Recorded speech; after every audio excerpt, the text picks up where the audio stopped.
Ormai le nostre visite al cantiere per il sottopasso di via Bezzeca sono diventate di routine, ma nonostante ciò nulla o quasi si muove.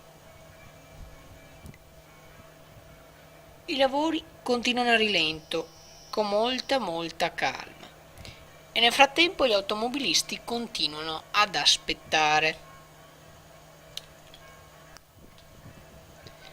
Aspettare un'opera che doveva già essere finita, ormai partita nel giugno del lontano 2014. Difficile stimare una data di termine, ma queste immagini non lasciano ben sperare. Ci occuperemo nuovamente in una nuova puntata di del problema del sottopasso di via Bezzeca prossimamente, sempre qui su Fisherman Channel.